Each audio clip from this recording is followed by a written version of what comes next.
Howdy all. I am back from Toronto, and I am wearing my Yankee shirt, and unfortunately, that does not signify victory because the Blue Jays beat the Yankees last night 4-2, and that's probably the only Yankee game I'm going to see this year, so of course, I'm not a good luck charm for my team. I have to say, though, and I've been to, well, when it was Skydome and now the Rogers Center in Toronto. I've been there many times. And Russ and I had a little discussion yesterday regarding whether the Rogers Center had a tarp because it's a dome stadium. It's a retractable dome, but I know for a fact that the dome takes about 25 minutes for it to completely shut. If all and of a that's sudden because it's one of the older ones. Right. And the funny thing was yesterday, it was weird that we had that discussion because yesterday I assumed when I got downtown and looked at the sky and there was some clouds, some ominous looking clouds. I thought they were going to have the dome closed. And surprisingly, the dome was open for the game. So they must have had a forecast that it wasn't going to rain.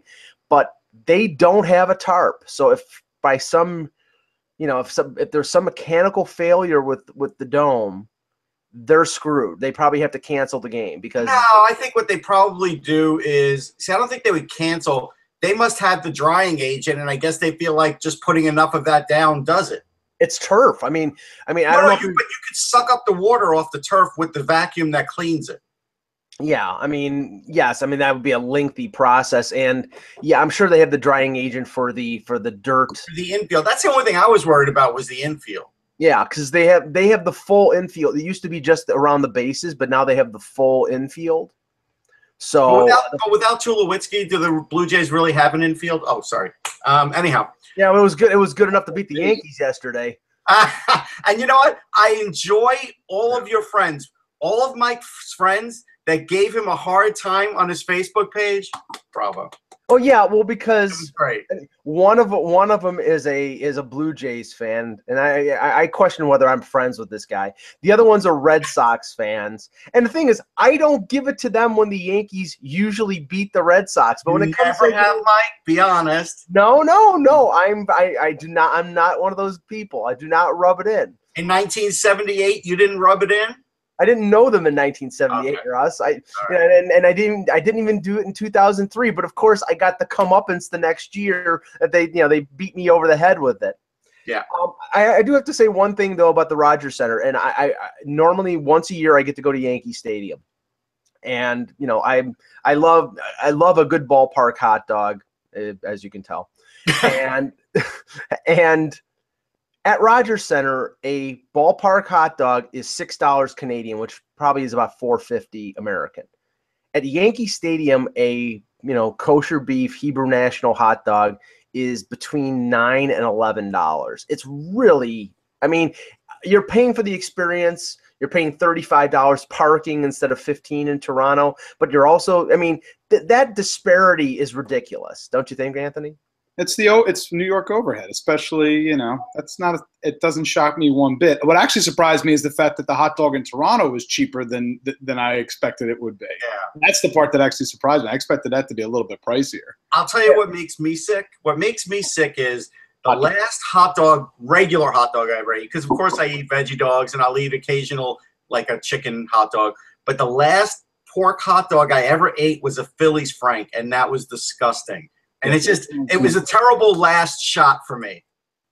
There's a reason why they have a lot of dog nights, Russ. They're trying to get rid of as many of them as possible. This was pre-dollar dog night, Ann. This was. I'm just saying this is the reason why they have so many dollar dog nights. They're trying to get rid of a ton of them because nobody buys them at today. It made it so much easier for me to say goodbye to hot dogs because it was a Philly's Frank. There's so many other options there too now down at that ballpark to eat. It's just like, I know the hot dog is cheap and easy food to drench the beer with the bun, but there's so many other options now down at the ballpark. If you want a decent experience, you'll get one. And I'm not going to get into the hot dog a sandwich debate because there is no debate. Anyhow, move on. 2016, Mike, that's over with. Okay, now I have to mention this because this just was posted within the last hour on Twitter from Darren Ravel from ESPN, who's a sports business reporter. Wait, is this going to be a hockey thing? Because maybe we should start the show. No, we will start. We'll start the show after this because it's what I think it is. But go ahead. Mm-hmm. Yeah.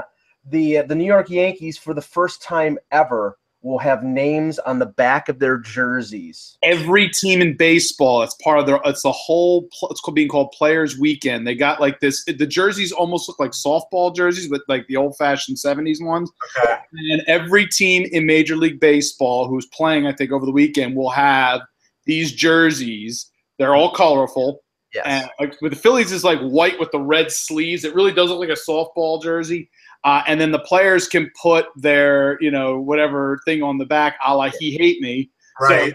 So I got to do this one for Russ. The Dodgers, Shea Sutley, Silver Fox is on the back of his jersey. And if I had a chance, I would bean it.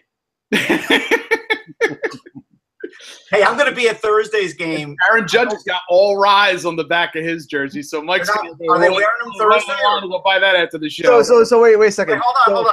Are they wearing them Thursday yet? What's that? I'm going to Thursdays Mets Phillies. Are they wearing them? It's like it's next weekend. Next weekend. Okay. No, I'm sorry. I'm sorry. Corrected. No. 2 weeks from now, from the 22nd through like the 27th. 25th through 27th. Whole week, it's like 5 days where every team in baseball is going to be wearing those jerseys. 25th through 27th. Those are the dates. 25th. You know the number one jersey. You know which one's going to be the number one jersey.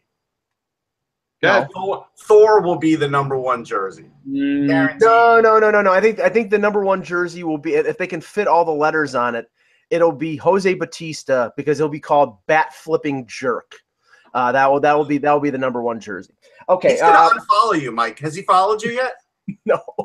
He follows the rest of the world. I think Jose Bautista's beard follows me on Twitter, but not Jose Bautista. He's just so angry. Not Joey. How can you be so angry as a Yankee fan? Seriously. It just comes naturally. I guess. Hello, Hockey World.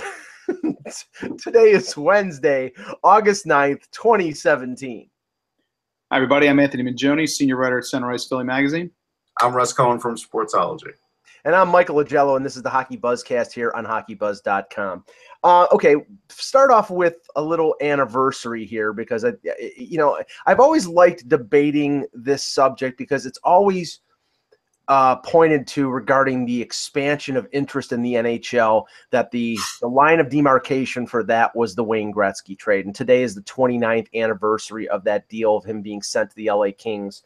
Now, he played 8 seasons in Los Angeles. And I mean, there's no doubting it became a destination place akin to the Lakers, because you had Sylvester Stallone and Michael J. Fox and people going to the Kings games.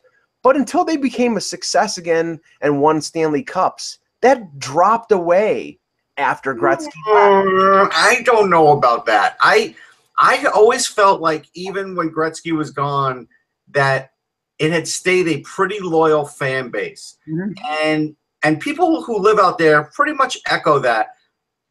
Yeah, I mean, it was enough, obviously, that the league decided to add a second team in Anaheim not long after. So I think the Kings, for the most part, was pretty – you got the diehards who've been there since the beginning, obviously. Exactly.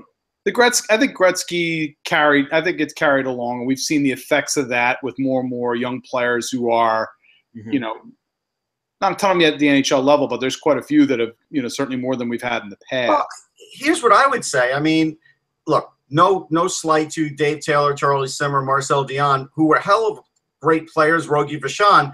Sure. They were certainly great to watch, but they did hit another level when Gretzky got there, and the mania and everything. Now, people who were kids then, I guarantee you that's the majority of their season ticket holders now. I think that's what you have to look at. Well, I mean, okay, if you look at the post Gretzky trade diaspora or expansion in the Southwest, you like you said, Anthony, Anaheim was there, and they've been, I think, pretty much a success. Not a big financial success, but they won a Stanley Cup. They draw pretty decent crowds. But part of that was the Arizona Coyotes was moving to Phoenix, was trying to spread hockey to a big television market. And we know that that's been a dramatic failure. So I don't know how much. Right, but you got San Jose added to the mix as well. Yeah, yes. Quick hit there. You got Anaheim. You've got, I think Arizona is the one area where you could say, yes, that's a failure. But I think for the most part, carrying out into the West, I mean, you won't have Vegas. You don't have the Vegas Golden Knights. You can extrapolate that all the way out. I think for the most part, it's been successful. It's just they just can't figure things out in Arizona, and it's true of a lot it's true with most of the pro sports teams out there. I mean, well, that's what I was going to say. I think it's 50-50 now. I think a lot of these municipalities in Arizona are hard to deal with. I do. And I don't think it's always on these owners that deals go awry. I think a lot of times it has to do with these municipalities and who makes up these municipalities. A lot of people who've moved in there who are from the East Coast who are up there in age, a lot of them retirees, and they don't have the the capital to be able to spend for season tickets in a lot of cases. They're basically, and not wanting to necessarily travel all the time to those games. And in many cases, their loyalties are to their origin cities, wherever they're from in this case. Right. And the people who do live out there, I think, in a lot of cases, and I could be wrong about this, but what the per capita income is in the Phoenix area, I'm not sure. Right. But here's the biggest thing, Ant. And I looked it up the other day when I saw the story about the Diamondbacks having trouble with their infrastructure. I know infrastructure is a fun word in the U.S. to use now. But when they did, I also looked up their attendance, right? Because anytime an owner bitches about the infrastructure, usually attendance is the problem, and they want to get out of a deal, right? And right, but it also becomes the chicken and the egg thing too, as well, where if they have the facility problem, people are like, I'm not going to go watch a game. I'm not going to spend X amount of dollars to go out to the ballpark.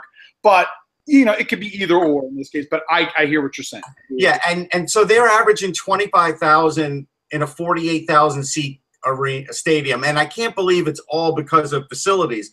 And so again, that team has won a championship. The problem for me is. Been a while, Russ. I know. Okay, but here's the thing. With the exception of the Suns and the Cardinals, we'll put them aside because they always seem to do well. Yeah. The other teams there, maybe the market's just not big enough for other teams. We always hear these excuses made. Well, it's the wrong stadium. Oh, it's not downtown. Oh, there's too much traffic. Oh, there's but now it's affecting even the baseball. It's a warm weather city where people have a lot of things to do. That's the thing. Now they've been in that building when we looked it up, Russ. I think they were 21st in Major League Baseball in attendance, and they've been in that stadium since 1999. But in regards to that, there's like no place other than Montreal that could take that team right away. I mean, we were talking about Buffalo, and Buffalo has a 17,000 seat AAA stadium that they could probably slap an upper deck on in a year or two, but there's no place for them to go. So, the ownership in Arizona can piss and moan all they want. We thought of not the Kingdom, the Louise, the Superdome. Superdome, yes. Yeah. Now, interestingly, I looked up the actual deal, the particulars of the deal, the Gretzky deal. And it was, not only Gretzky, but Marty McSorley, who was a pretty good defenseman at that point in his career. He was pretty much an enforcer in Edmonton, but he turned himself into an effective defenseman by the time that he got to Los Angeles. So it was McSorley, Mike Krushelnyski, and Gretzky.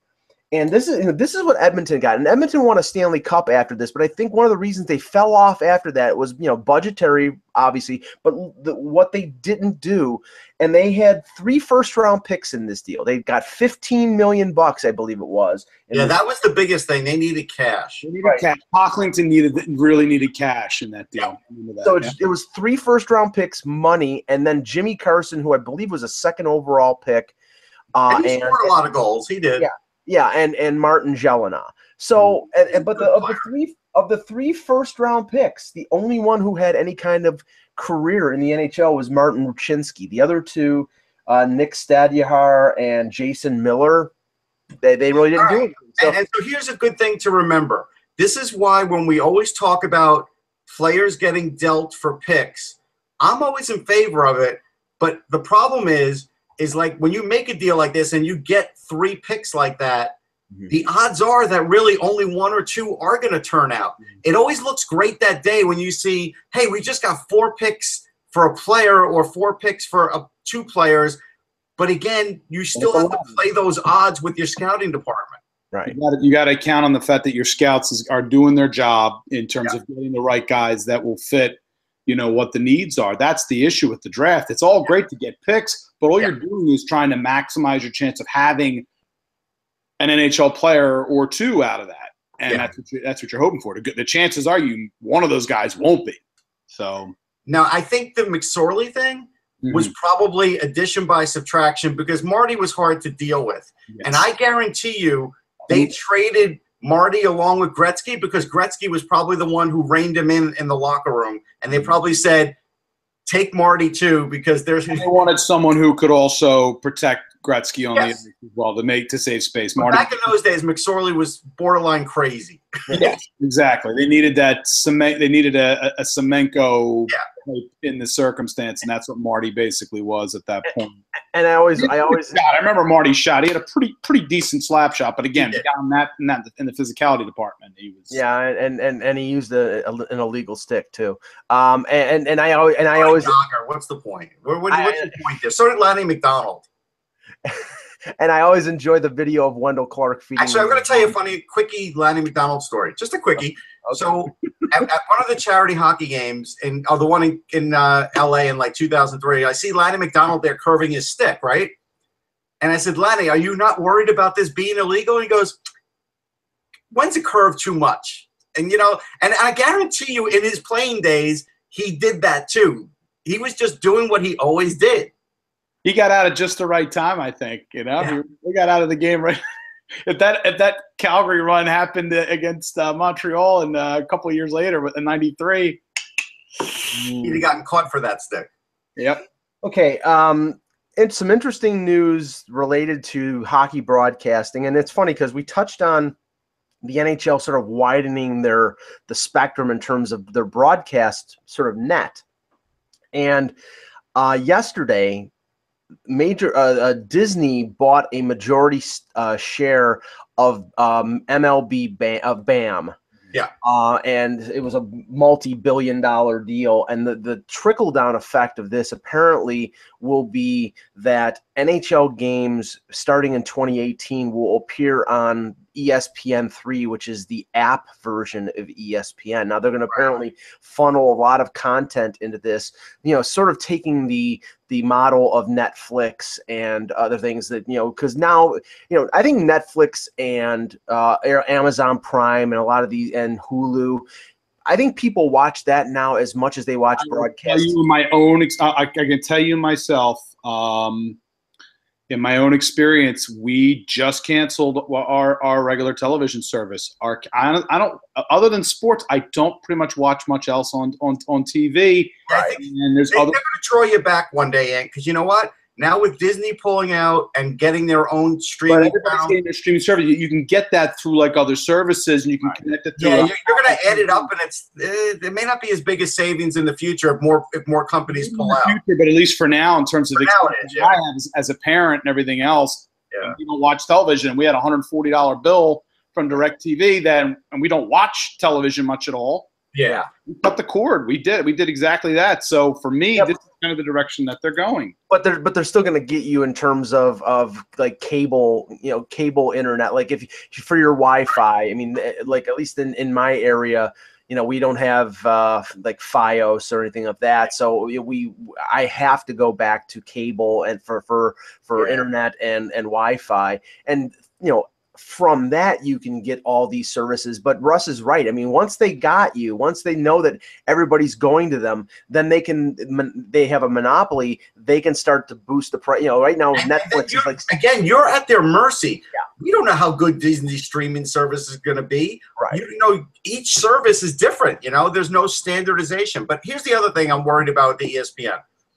So they're going to the app. Okay. We remember when ESPN covered KHL games. They did it from Bristol. Yes. Are they going to do it this way for NHL games? Because I wouldn't watch a minute of it if they did. Well, the press release says this new venture will broadcast 10,000 live events between MLB, NHL, MLS, Grand Slam tennis, and college sports.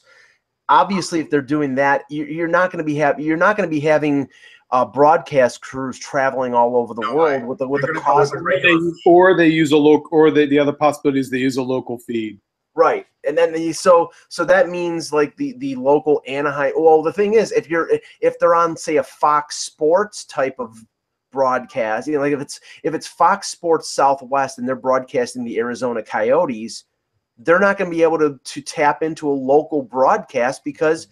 True.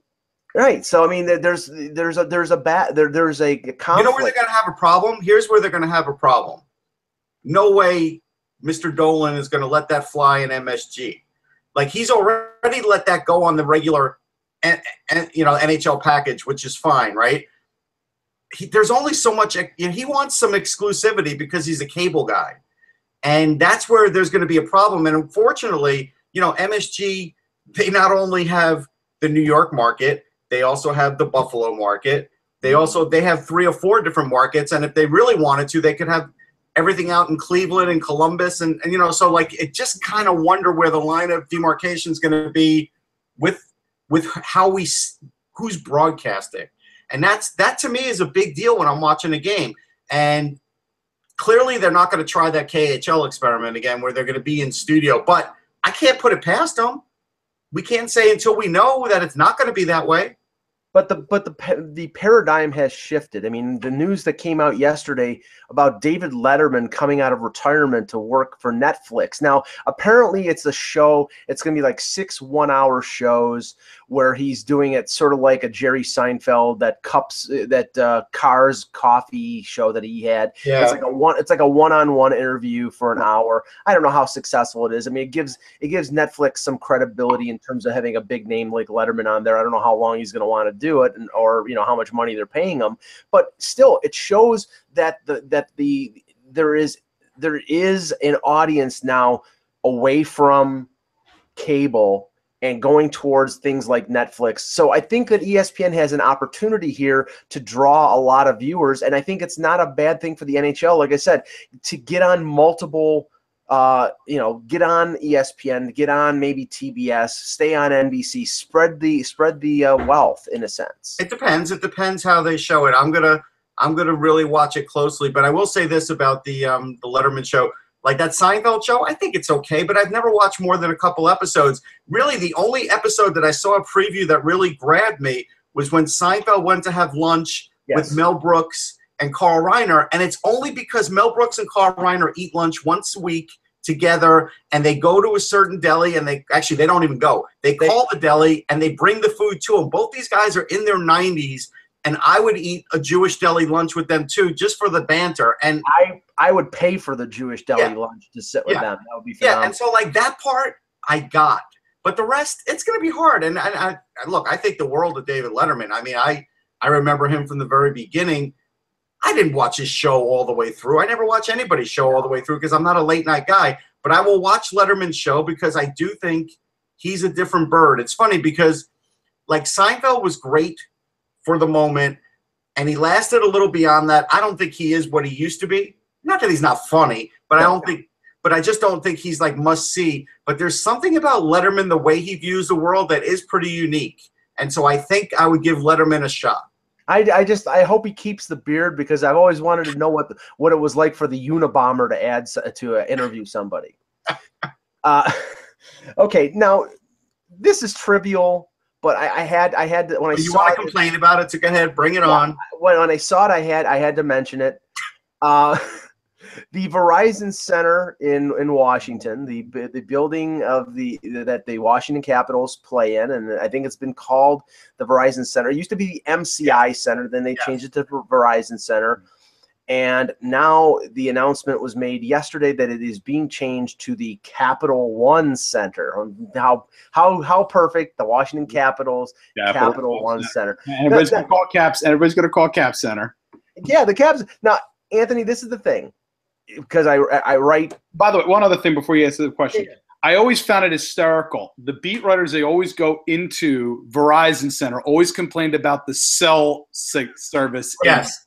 Yes. I always thought that was hysterical. First thing, and then Dave Isaac from the Courier Post today says, anybody hear anything about whether the cell service is going to be better in there? And I'm like, oh, God. That's good. What's in your wallet? No, but this is the thing. It's gotten to a point as somebody, and I write every day, you write very often. We write game stories about games. For you, it's the Flyers. For me, it's the Leafs. When they're playing in Ottawa, when they're playing in this arena or that arena, and you call it like I called the Ottawa arena the Scotiabank Center. It had changed to the Canadian Tire Center, and I get beaten over the head. Don't you know the name? Yeah, it's at the point now where they changed the name so friggin' much that I don't even put it in the story. Yeah, I don't either. I try not to. I agree. I think it's cumbersome to try and do it. I hope if Capital One wants to get me to hate them even more, just put a sponsorship on the horn guy. You know what I mean? Like when he's got the air horn, let that be logoed as well. I think you might as well just go the whole way with that. Well done, Russ. You just made it. You just gave them a sponsorship idea. Good job. But one more thing, and I give credit to Travis Hughes for this. I used to live in Midlothian, Virginia, and Travis, I didn't realize that Ted Leonsis has this master plan of like DC spreading out as far as Richmond, Virginia. Right now, when I lived in Richmond, Virginia, to DC, it was a 2-hour drive. It's probably a little longer now because traffic has gotten worse in the 15 years or so, 20-something years ago that I've been there, right? It's always been there. Come on. And so I got to tell people, if you're in Richmond and you think that DC is touching you, it's not.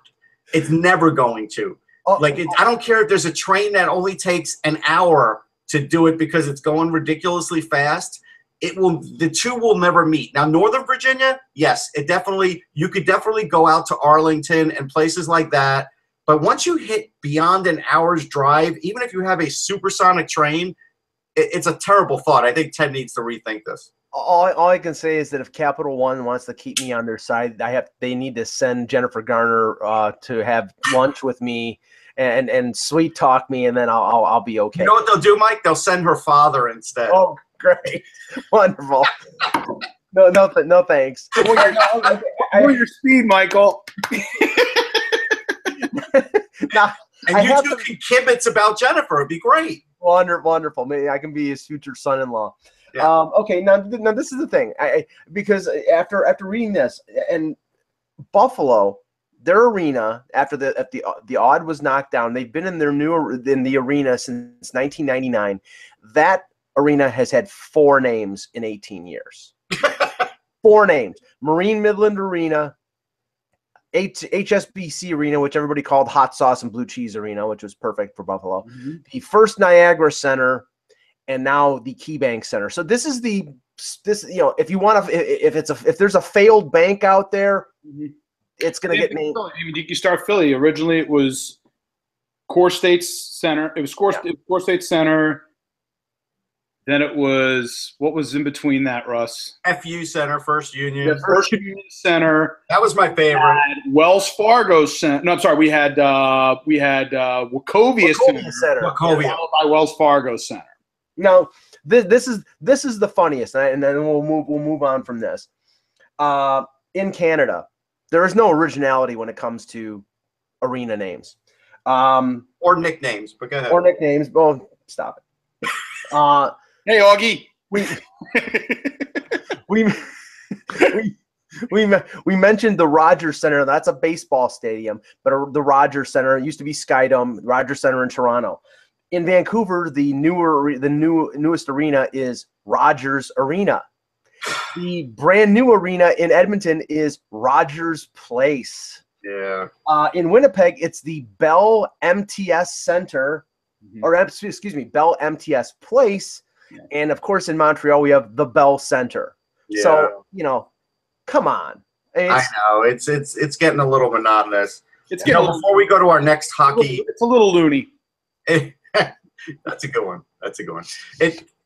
Before we go to hockey, I do want to give a non sequitur here to @Bob Newhart, celebrating the 45th anniversary of the Bob Newhart Show. I got to say, most everybody in the world has probably seen at least a few episodes back in the day, somewhere, somehow. So congrats to Bob. Yeah, because I never watched one. So there you go. You never watched an episode? I watched. Come on, man. I watched. Sorry. You know what? I don't know if they exist on iTunes, but listen to one of his comedy albums if they are, because they're brilliant. I'll bet you there are episodes on YouTube somewhere. Yeah, there have to be. Okay. On the Leaf page for a second, because it came up in the last couple days, and I think it's worthy to talk about. Mike Babcock was interviewed by, I believe, Mark Masters of TSN, and in his talking about the upcoming season, he says, "We feel Morgan Rielly is a really, really good player. We want him to be an upper echelon defenseman in this league, so we needed a partner for him. That partner to start the season apparently is going to be Ron Hainsey." Mm-hmm. Yep. And this, this is who is this? Ron Hainsey. Yes. And where is he going to be on the depth chart? On the top. Well, this was the debate we had on the Dangle podcast yesterday, that they think that the top pairing is actually going to be Jake Gardner and Nikita Zaitsev, and that Rielly and Hainsey will be more of the shutdown pairing. And the thing is, Ron and okay, Russ, you were at some of the Stanley Cup final games. Hainsey was put into the position of being on either the second pairing or the top pairing out of necessity because of injuries to guys like Schultz. Mm-hmm. And obviously, I wrote about it. I said, I've never seen a player before picked up by another club and inserted into the top pairing. And that's exactly what they did. And then when we had this debate about him being on the top pairing, you were like, oh no, not going to happen. And now it might happen, Mike. Well, I see. I think this is. I think this is a little bit of a smokescreen, Anthony. I think what this is. I think the Leafs are still looking for a defenseman, but the opportunity for them to get a defenseman, but it's not there. I mean, right. That's the thing. This should be, to me. This is very much like in Philadelphia with Ivan Provorov and Andy McDonald. Yeah, and that's the exact net effect that I think would happen if you're having a Rielly with a Ron Hainsey. I really do think that it's. Oh no, I think it'll be better than that. I mean, it'll probably be better, but I think it's one of those things that may or may not. I guess I'm going to say is I think it's better. You may look at Hainsey and he with Rielly and think this isn't quite as optimal a pairing as they'd like for it to be. Yeah, I look at he is a reliable. He's a veteran. Certainly, things he could be passed on experience-wise. He's a smarter defenseman than a McDonald, I think, and that's why. Yes, I would agree with that. You don't see a ton of turnovers out of Hainsey. You might not see blazing speed, but you don't see a ton of turnovers. Right. No, I agree with that. I'm just saying this would be sort of this would be one of those pairings that will be heavily scrutinized, though. Oh, sure. Much as the Provorov McDonald pairing has been scrutinized in Philadelphia. And if they pair Hainsey with Rielly and it allows Rielly to be offensive, then I think that's gap control. Sure, that's the key. But the thing is that over the last 2 years of Mike Babcock being coached, he has made Rielly, I think, tamp down his offensive instincts to improve his ability to play defensively in his own zone. He's gotten stronger, he's gotten more experienced, but Rielly's skill set, he's a plus offensive player. He needs to jump into the attack. He's very creative. That's what makes him the best player he can be. And he needs more power play time. There's a lot more he can give, obviously. Right. But the thing is, Russ, if he's playing a shutdown role and he's playing 25 minutes a night, then they're going to give the offensive opportunities to somebody who plays. Well, they're going to do what they do with McDonough, what the Rangers do with McDonough. That's what they'll do. Yeah, but I mean, in this situation here, the perfect placement for Ron Hainsey is bottom pairing left defense. But right now, they don't have a fourth top four defender. So this is a stopgap situation where they're putting Hainsey in there, seeing what he did in Pittsburgh and say, okay, he can fill that gap right now. But if they make a trade, either, say American Thanksgiving when trades start to be made or maybe leading up to the deadline, I think the first thing that happens when they get that defenseman is Hainsey moves down to the bottom pairing. You know what? I don't think so. Again, I go back to why did Ron Hainsey sign with the Leafs? He could have re-signed with Pittsburgh. You said it was for the extra year. I don't think the extra year means that much to Hainsey. I've interviewed him a lot, and he's a pretty down-to-earth guy. I would almost be predicting that he doesn't spend a lot of money.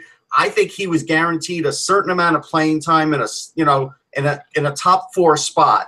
And I think that's why he got wooed by the Leafs and went to the Leafs. Because otherwise, why not stay on a championship team? Well, it depends on what Pittsburgh was willing to offer. On the arc of the team, too, right now, in terms of as the Penguins go forward here, and they're trying to figure out, other elements of depth in their lineup as well. Sure, he could stay with Crosby, but again, which team looks like which team is likely to be on the ascent the next few years? Toronto's in pretty good shape. Mm-hmm. Okay. Now, I know that there was some talk regarding, and we mentioned 5 players who are UFAs, unsigned, leading into training camp. We're a month out from training camp, and whether these players would be offered professional tryout contracts, a 1-year contract, or nothing, bupkis. And one of the names that we mentioned was Cody Franzen. And now Cody Franzen has been mentioned over the last couple of weeks as Chicago's going to offer him a tryout contract. New Jersey's going to offer him a tryout contract. Now, I don't know. There was a report that I saw that was it the Philadelphia was going to offer him a tryout contract, or what was it? No way. No. I know that there's likely going to be a veteran defenseman that is going to get an in-camp invite just to see where they're at with that. I know that's something that they were looking at. I didn't get the impression that it was going to be Cody Franzen. Okay. But I have a list here of 5 players. We did 5 on Monday. We'll do 5 here. Again, 1-year contract, tryout, professional tryout, or bupkis. First name on the list is Thomas Vanek. Now, Vanek signed a 1-year, $2 million deal, played really well for Detroit. Now, Detroit could afford to give him playing time because and good line mates because the depth of that organization to me is in question. He gets traded to Florida at the deadline and does, to use your word, Anthony, bupkis. He didn't do much with Florida at all. Speed is a factor with him. Yeah. But he can still score. He goes to the front of the net. He's got some wear on his tires, but I think he's still an effective guy. So, Anthony, contract, tryout, bupkis. He's not gonna end up a bupkis. I would lean towards the 1-year deal from somebody getting into camp. He may look at a PTO at the very beginning, but I think before he ends up breaking camp, he ends up signing with somebody. I'm going to say as a 1-year deal with whoever team he's going to sign with. Ross? I think he's going to get the invite because I think Vanek doesn't want a 1-year deal, and I think he's going to have to talk his way into like a 2-year deal after a team sees him. I don't think he's going to agree to just a 1-year deal. Well, look, at the end of the day, Thomas Vanek, if he's in the right situation, can still score you 20 goals. And if he finds a spot on a team, I think he will push them for more than a 1-year deal. I don't know if he'll just accept a 1-year deal, so I'm going to say the tryout. Yeah, it's going to have to be a team that is desperate for offense, which, when that comes to mind, even is the Montreal Canadiens come to mind. It could be Vegas. What if Vegas gets into camp and realizes we're going to score like a goal a game? Right, but if it's Vegas, that's the last team he's going to sign a 2-year contract with, Russ. I think he'll want the flexibility of unless they assure him that at some point they might move him. Well, yeah, but he might. But if he has some control over where he's going, sure. Yeah. But he doesn't want to be locked into a 2-year deal and then get traded to, say, Vancouver. I'm just using them as an example. Sure. Say I don't want to go to Vancouver. Well, too bad. You don't have a no trade clause. So, okay. Second on the list, defenseman Simone Dupre. Now he was bought out of his contract with Anaheim. Now it was interesting. He was bought out at age 25, which, according to the CBA, the buyout is not 2/3 spread over double the amount of years, but 1/3. So that's why they did it when he was a young enough defenseman. He's had concussion issues, but there's 10. That's the risk here. Yeah. Is whether those concussion issues are lingering. So, but in the past with Pittsburgh and with Anaheim until he got injured, was a pretty effective defenseman. So, Anthony, 1-year contract, tryout, bupkis. It's going to be tryout. I think he would have already, if he was going to get a contract, he would have already been signed to one already. I really do. The concussions are very much a concern. A team like Anaheim, which some good depth there, but still, to get bought out at his age. is concerning. I do think a team looks at him, and he's going to have to do particularly well in order to garner. I think to garner a deal. I think there's a chance he will garner a deal of some kind, but he's going to have to show. He's going to have to do particularly well in camp, I think. Russ? Yeah, I think it's a tryout. I noticed that his skating hasn't necessarily kept up with the league speed either. So that's something else that I would be worried about with Dupre, even after the concussion issue is how fast is he nowadays? I don't care about his age. He wasn't the fastest guy to begin with. And so now I sort of need to see how he fits in. Yeah, I think the concussion issue is going to make it be a tryout because, I think there would be teams out there. There are so many teams that need defensemen out there that you would think it would be a no-brainer that he'd get a 1-year contract based on his age, based on his ability. But that lingering health issue, I think, will make it be questionable that he gets a contract. So I think it'll be a tryout. At his age too, that he's going to look at a 1-year deal as well. It's much like Russ had mentioned for Vanek. I think he feels probably that if he's going to sign with anybody, he wants a multi-year deal. But that also boxed him in. Right. Got to before we even got to a camp. Yeah, I think. By the way, I forgot to mention. I thought Vanek would be a 1-year contract, but the one thing with Dupre is if he goes for a tryout, signs a 1-year deal, and he stays healthy the entire year, then he uses it as a springboard for a multi-year deal somewhere. So he's got a lot riding on it. Yeah. Okay, I don't have to give you any kind of preamble about what this guy is. Just have to mention his name, Jaromir Jagr. Now, I'll add a fourth. Factor here. Will it be 1-year contract, tryout, bupkis, or a 1-year contract after the Olympics? It's a good question in this case. He's gone a while now, Jagr. Granted his age at 45, but the game is just, you watched him last year and he can still, produce at times, but the game is just continuing to get faster, and he's not. But his game was never predicated on tons and tons of speed. But this is probably going to be a case where I think teams may just kind of lay off, and I think that fourth factor is going to come. I think you may be right on that, Mike. I'm going to say, unless there's an injury and the player that goes down fits some of what Jagr does, he's going to get I think he'll get the contract, but that fourth option you mentioned, I think maybe the direction he goes. Russ.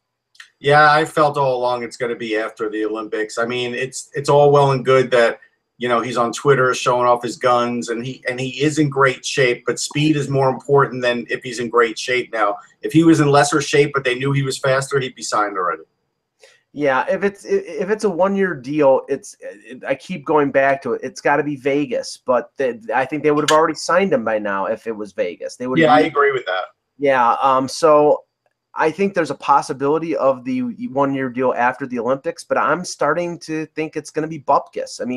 Unless somebody loses a top 6 winger very early on. He's got to be a player that fits along. He has to be kind of a replacement for the player in terms of that style of play. Yeah. And that player is lost for a substantial amount of time, and they could Band-Aid that with him. Look, Jay Cutler got a job, so. Yes, and I just thought it was funny. $450,000 was his salary for Fox, and he's getting $10 million. I would come out of retirement for $10 million. And he even said, "Hey, you don't have to be in great shape to be a quarterback." Now I know he was kidding, but I do think that that's his attitude. Now Jagr will at least be in shape, but the legs are really the worry here. Okay. Here's the other part of it too, and we brought it up before. He was better in the first half of the season than the second. He did sort of fade out. And that's why I think the half-season thing is good for a team, because then you'll get the best of whatever's left of Jagr. Yeah. Fourth on the list, current, unrestricted free agent Roman Polak, formerly of the Maple Leafs, previously with the Blues and San Jose Sharks. Broke his leg in the first round against Washington. From Lou Lamoriello's indications, he is on target, which means he probably would be back in time for training camp. He is still unsigned. He's 31 years old. He's a defensive defenseman. He brings a physical presence, but he was slow before the injury, and now the concern is at what is he going to be after the injury? Anthony, contract, tryout, Bupkis. Tryout. He's in PTOville after that kind of an injury. He just is. I think he's got enough that he could show in camp, but I don't think any team's going to necessarily commit a contract to him. Again, as you said, he was slow to begin with. You come with that kind of an injury, he'll get an invite. I could see where was he before he went back to Toronto? He was with San Jose, right? San Jose for the Cup run. Could be a situation like that. I don't know. But that's I think he's PTOville. Russ? Yeah, I think he's going to start out with Bupkis, but I will say that if he has a house or a condo or an apartment in Toronto, just keep it, because he'll be like Tommy Albalin. Something will happen, and he'll eventually get a call. Russ, I think he's going to get a call right before training camp. I mean, I think it's one of those deals where, they're monitoring. I mean, Lou was up to date on what was going on with Roman Polak. He says, he's on track. And that's what I'm saying. And just to make it clear, in case nobody knows what Lou used to do with Tommy Albalin in New Jersey, he would just sort of keep him on the side. He'd always be like not retired, but not playing. And then there would be an injury, and all of a sudden Lou would pick up this phone that had an automatic signal to Tommy Albalin's phone, and the next day he'd be working out already. And I think this is what's going to happen with Polak, because how else does he have this up-to-date information about him if they have no interest in signing him? It's pretty funny. This is why I love Lou. Lou didn't have a phone. Lou had the Albalin signal where it had the 3 crowns in the sky, and Tommy would fly in. Right. And just think, if they do sign Roman Polak, the first thing that happens is that Ron Hainsey switches from right D to left D, because then you'd have 3 right-handed defensemen. There wouldn't be any kind of temptation to bring up Liljegren as an 18-year-old. I think it probably would keep a guy like Travis Dermott, who might be ready for the NHL, down in the minors for a little while. It would put everything sort of in place. But we'll see. The last one, and Mete need a little time to get a little stronger. I think that's that would help both of them. Yeah. The last one on the list is the much-traveled Daniel Winnick, who has played for Toronto twice in the last 3 years. Pittsburgh, Washington, a number of other teams, Colorado, San Jose. Anyway, 12 goals last year with the Capitals. Can play the wing, can play center, third line, fourth line, penalty killing. He's a good, versatile forward. Contract, tryout, Bupkis. Anthony. I've been kind of riding the PTO wagon, but he's to me at this point, he's so well traveled at this point. Unless there's injuries to a team and he gets a contract in right before camp starts, he to me is classic tryout contract. Ross. Yeah, I think he's getting Bupkis. I also think he's a guy that might need to play in the Olympics. I do. And might want to play in the Olympics. Well, I mean, that's the thing is, he was pretty – it was a really good Washington team. Yeah. But he was still effective last year. He's a role player. He's a third, fourth liner. He's not going to get a $2 million salary like he got after he got traded to Pittsburgh and then went back to Toronto, but he might get what he signed for originally when he signed with Toronto, which was like $900,000. But here, let me ask you this: he's probably made a lot of money, right? Sure. What if Team Canada calls him and says, "Hey, Daniel, you could be a top liner in the Olympics for us. Don't sign a contract." He might be inclined not to sign until after the Olympics. It's possible. It's possible. If he thinks that. I know if it were me, I'd probably go the Olympic route then. If he thinks that an NHL team will sign him before the deadline, go to the Olympics, and then you have that week or so before the deadline where you can sign with somebody. Now, the thing is, he's not going to get a full salary. He'll get a prorated salary. But I don't think at this point that's the deal breaker. I think, if he gets viewed there and they see him scoring goals, he'll get signed a lot quicker. Okay. Couple more things here.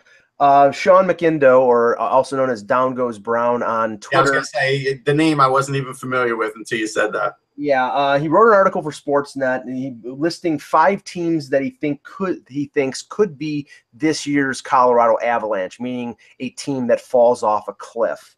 The 5 teams he listed were the New York Islanders, the Florida Panthers, the Buffalo Sabres, the Detroit Red Wings, and the Winnipeg Jets. Now, I'm not going to rip on these teams, and I don't think any of them are going to be as bad as the Avalanche, because the Avalanche were like 62 Mets bad. That's how bad they were. Yeah.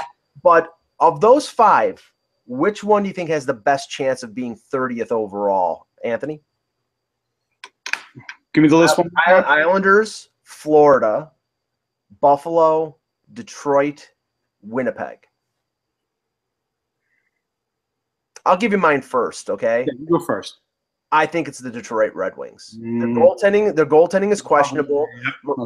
Mrazek has. I think they would trade him at the drop of a hat. Jimmy Howard gets hurt every year, and when he doesn't get hurt, last year he played decent, but most of the time he's subpar.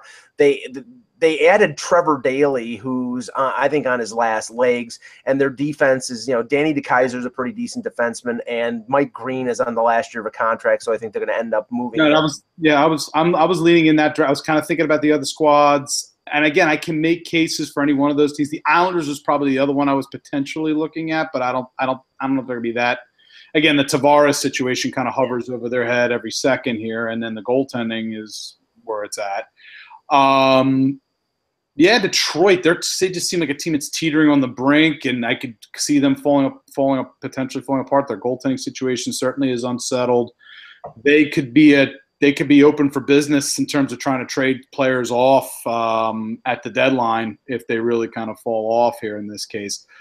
So, and again, I can't say Winnipeg because I think there's always a little bit of chance that there's some parts there that I think are helping them to maybe be a little bit more of an ascent pattern. And Buffalo, I think they have potential to begin starting the slow, arduous climb up a little bit here. So, yeah, I'll agree with you on that, Mike. I think Detroit is the team that has the potential to be this year's Avalanche. Russ? Well, here's the thing. What I don't get from the list is why he thinks the Islanders will. I think the Tavares thing is not going to affect. There's a little bit of Toronto of which. Yeah, that's what I think. You hit on it. That's the nail, because I don't think there's a problem with the Islanders. Otherwise, their defense is actually good. And so, I think at the end of the day, they'll be fine. You don't think their defense is good? Their defense, I think their defense is good. And, if Tavares. I think Weiss is fine. I mean, he's not great. He's not bad. He's okay. Yeah. He's okay. I don't think they're as unsettled as Detroit's situation is. Right. No. Winnipeg is more settled in net now than they were last year. Yeah. And they're going to have Kyle Connor playing. And so, again, guys coming up. Is this a little Steve Mason hate? It could be. I mean, this is this is the perfect opportunity for Steve Mason. This is what he's been able to do the last couple of years: is be on a team, be undervalued, say that the team's not going to do anything, and then him getting hot. This is the perfect thing for him. So I don't look at them. I do look at Detroit as that team, but really, I think Detroit's really the only one on that list that will go that way. I don't even think Buffalo would go that way. Of the 5 teams there, obviously, I think the most unstable goaltending situation is Detroit. The second one is Florida, because you don't know if Luongo is basically done. Remember, he missed most of the last part of the season. He's I think 38 years old. Yeah. And in my mind, and I hate to say this because he's a great guy, James Reimer has proven over the last 3 or 4 years he is not a number 1 goaltender in this league. And if Florida is depending on James Reimer to carry them to the playoffs, they're in deep trouble. Yeah, I mean, I don't care how good a guy looks at the age of 38, physically, and how many kale shakes he has. At the end of the day, and I don't know that he drinks kale shakes, but I'm thinking he probably does. You could only do so much to turn back the clock in this league as a goaltender. That's just the way I look at it. And at some point, Luongo will fall off a cliff one of these years. And when that happens, they don't have a net. James Reimer is not the net. Yeah. And kale is gross, by the way. All right, one last thing on. Have you ever had kale mixed into a product, Mike? I have. I have a kale smoothie. Yeah, I've had it. It's gross. I figured you would have a kale smoothie, and that goes without saying. I mean, you're an elitist. I've had it. I'll be the first to say I actually like it. I'll have another one. You're an elitist. That's wonderful. Oh, it's so friendly here on the Hockey. No, actually, I will tell you this. Am I too cosmopolitan for you, Russ? Yes. There's Trader Joe makes a good product. It's a kale and a Greek yogurt mix, and it's really good. It's a good dip. So, Mike, why don't you try that? Are we getting Trader Joe's as a sponsor? Oh boy. Okay, last thing. Mike, where do you shop? Wallbounds? Like, where do you go? Wegmans. Wegmans. Okay, they're pretty good. Yes, they are. Last thing. Thoughts and prayers go out to former Leaf, former New York Ranger, Chicago Blackhawk, Eddie Olczyk. Was diagnosed yesterday with colon cancer. You know, I've met Ed Olczyk once. It was just for a brief moment, just to say hi. From everything I've heard, he's a great guy, and he's a really good commentator on NBC. And, you know, I've had cancer take people in my family, so I'm very sensitive to this kind of situation, and we hope that it was caught early and that it is going to be, he is eradicated of it and continues to live and and thrive in his career and with his family. So I really hope that, you know, things turn out well for Eddie Olczyk. Yeah, I agree. I've had some nice conversations with him, like at Stanley Cups, when he was a coach at the All-American Prospects game. He is a really, what you see on TV is what you see off the air. Like, he is a very honest guy, honest to a fault. Like, he'll give you a scoop that on the Penguins and not realize it. Like, just because he's so intertwined into that organization that he knows stuff. So I hope he gets well soon. I do. And I want him to stay around as long as possible because he gives good picks for the Kentucky Derby. Yes. Okay. We will be back tomorrow. Thank you, Anthony Manchin. Thank you, Russ Cohen. I'm Michael Agello. Thanks for watching. And remember, without the buzz, it's just hockey.